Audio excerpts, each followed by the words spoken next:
Story 1. The Flute at O.P. Schnabel Park.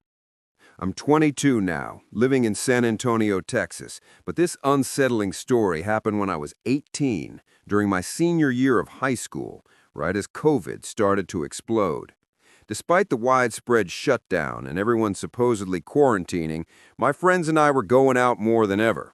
There wasn't much to do, but one thing about me, I have a lifelong fascination with urban exploring and haunted places.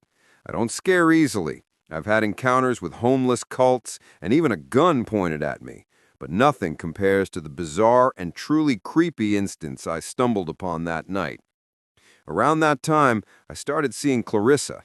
If she hadn't matched my alibi, none of my friends would have believed me.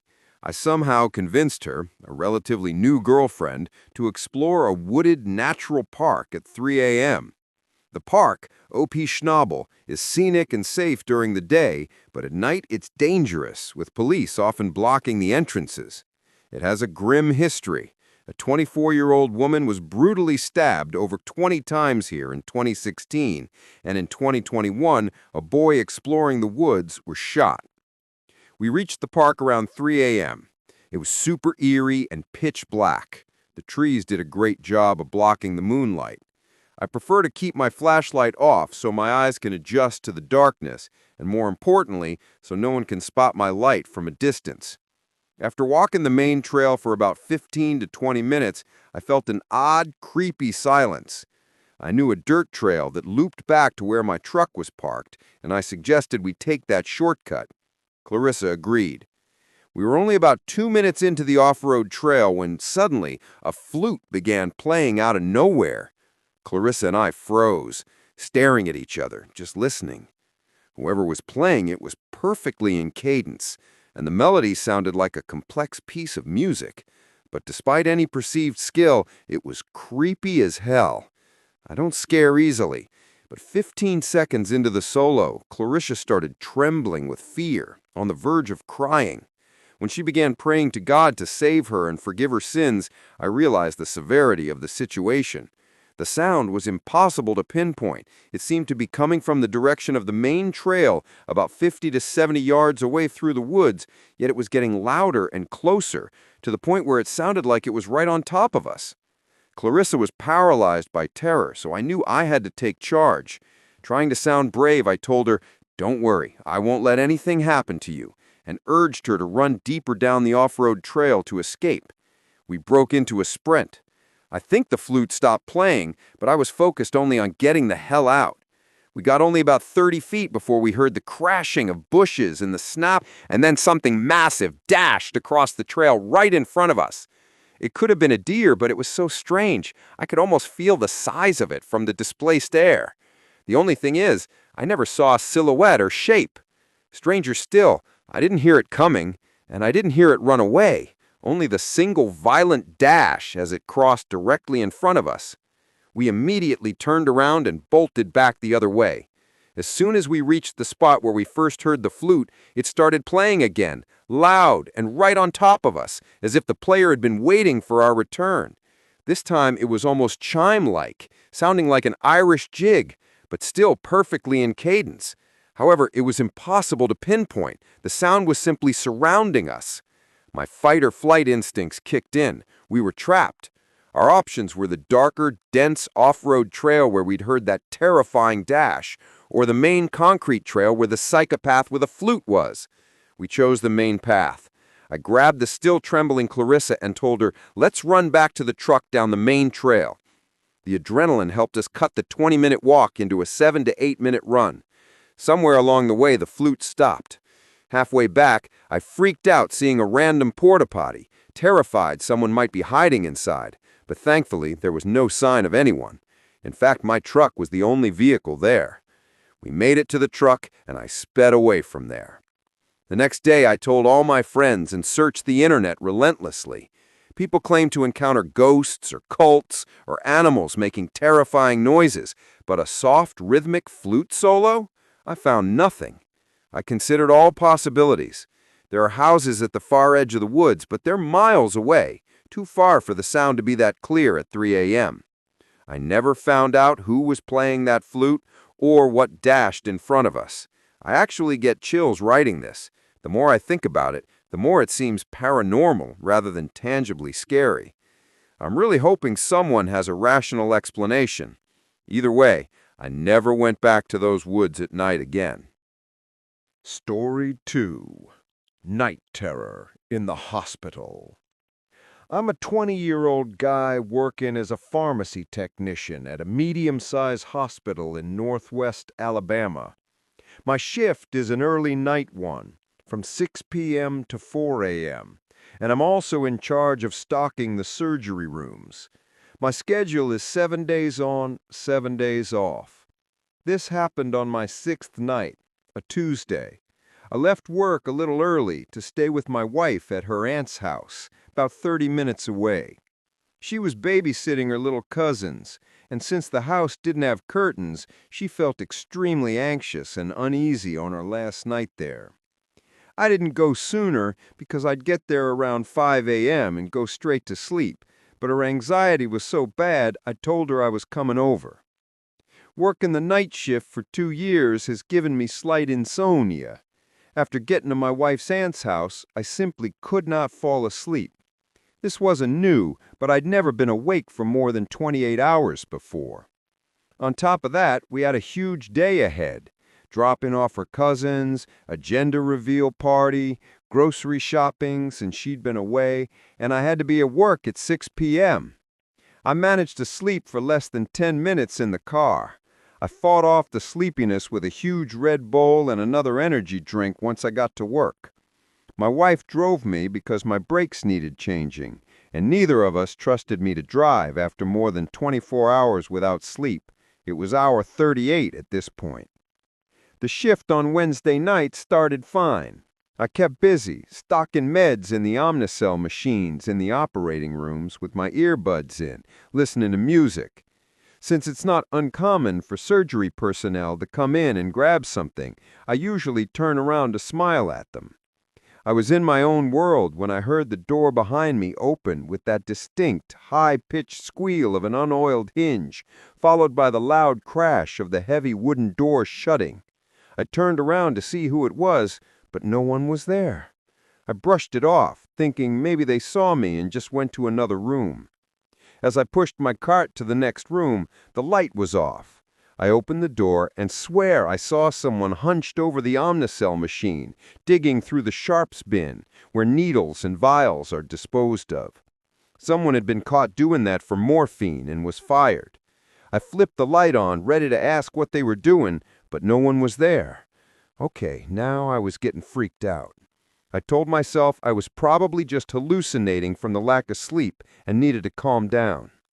I finished stocking surgery without any more occurrences and headed back to the pharmacy. At 2 a.m., we deliver patient-specific medications to the nurses' stations. I went floor by floor until I reached the 5th floor. I dropped off the meds on the 51-52 side, but the 54-55 side was empty due to ongoing remodeling. As I walked over to check the progress, a creepiness washed over me.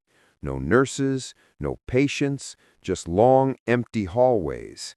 I'm used to the desolate surgery rooms, but seeing empty patient rooms felt different. I walked slowly down the 55 side when I heard a noise that sounded like a hospital bed rattling as I passed room 5512. I looked in and saw an old man violently shaking, as if having a seizure. Blood was running down his eyes, nose, and out of his mouth. He was making this gargling, groaning sound, almost like the zombies in The Walking Dead. A monitor was frantically beeping like a patient was coding. My heart dropped. I took a quick step behind the door frame, but immediately stepped back into the room, realizing this man was in desperate need of medical attention. But when I looked back in, there was no man. The bed was clean and made, the monitor was off, and there were no signs anyone had been in that room for a whole day. At that point, I was certain I was hallucinating. I quickly made my way back to the elevators. As the doors opened on the 1st floor, an old man in a security shirt and hospital badge got on. He patted my shoulder as he walked past me. It was the same man I had just seen having a seizure and making those zombie noises. He smiled at me as the doors closed, and I watched the numbers go all the way up to the 5th floor. I didn't push the button for the elevator to return, but it came back down and opened. No one was inside. I sprinted back to the pharmacy and sat in a chair until my wife came to pick me up. As I was walking out to her car, I looked back up at the 5th floor window, side 54, and saw the same old man looking down at me. I got chills as I got into her car. I didn't say anything to her about what I saw that night. Why would I hallucinate that specific man whom I'd never seen before and who held no significance in my life? I'm still not sure if it was a hallucination or if what I saw that night was real. It certainly felt real. Story 3. You're finally home. I live with my boyfriend, Max, in his house, a modest but desirable single-floor, 3-bed, 2-bath house with a basement, located in a quiet, low-crime neighborhood. The street curves, giving us optimal privacy with no neighboring houses directly facing us. Max was away one weekend last October for a bachelor party in Vegas. I was alone from Thursday to Monday. On Friday after work, I had my girlfriends over for a wine night. At some point, while we were watching scary movies in the living room, the doorbell rang. We all fell silent, looking at each other. The timing was so unfortunate, it almost felt unreal. I crept up to sneak a peek through the door's glass panel. We had 4 cars in the driveway, so they had to know people were home, but no one was on the porch. We agreed it was just a badly timed ding-dong ditch. After everyone left, I went to bed and fell asleep right away, but I was woken up less than an hour later by the doorbell ringing twice. It was around 1 a.m. I immediately called Max. He was drunk in a loud bar, but once he heard me, he told me to stay in the bedroom and not open the door. He never suggested calling the police, so I held off. Just as I started to calm down, I heard a clicking sound coming from outside. Then there was a knock on my window, and a man's voice said, "Hey, anyone home? I need some help out here." Thank God the blinds were closed. I couldn't see him, and he couldn't see me. Instead of leaving, he knocked again and said, "I know you're home." That was my breaking point. I whispered the entire time on the phone with the police, reporting someone trying to break into my house. Within 5 to 10 minutes, the doorbell rang again, followed by loud knocks. I approached the door and asked who it was. "It's the police," a man replied. I confirmed it was 2 officers and opened the door. The taller officer in front walked right into my house without being invited. He said they were responding to a disturbance. I explained there was a man lurking around, ringing the bell and knocking on my window. I don't want to dwell on it, but this officer was the rudest man I'd ever met. He seemed to be on a power trip, shushing me and talking over me.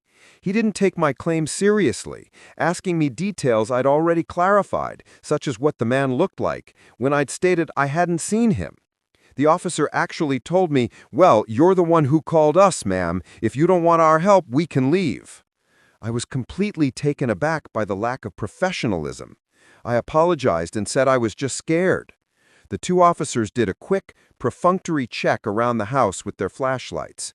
They came back and told me there was nothing they could do if I didn't have cameras or proof of the man attempting any wrongdoing. They left. I felt no better, only relieved that the man had seen them. I went back to bed and thankfully woke up to the sunlight. It was Saturday, and I was scheduled to help set up a friend's Halloween party that night. I got to her house around 6 p.m., and the party picked up around 10:30. I left a little after 1 a.m., sober enough to drive. When I got home, I immediately noticed a cool draft in the house. After setting my things down, I noticed the window was open. I shut it, trying to remember why I would have opened it. I went to brush my teeth, but when I came out of the bathroom, I noticed the basement door was wide open. I froze. I started hearing that faint, consistent clicking sound again. As I got closer to the basement stairs, I realized it was coming from down there. I reached the top of the stairs and looked down into the pitch-black basement. The clicking suddenly stopped. Then a voice from below suddenly said, "You're finally home." I slammed the basement door shut and ran outside with my phone. I banged on my neighbor's door until he answered and called the police from the safety of his house. The same 2 officers unfortunately returned. This time, my neighbor accompanied me, which I think had some impact on the rude officer's attitude. They checked the house while my neighbor and I waited in the living room. After their initial search, I showed them all the spots I'd imagined someone could be hiding. I basically tore the whole house apart while still on the phone with my drunk boyfriend. When I was sure no one was here, I packed a bag to stay with my sister until Max returned. This time, I locked every window before leaving.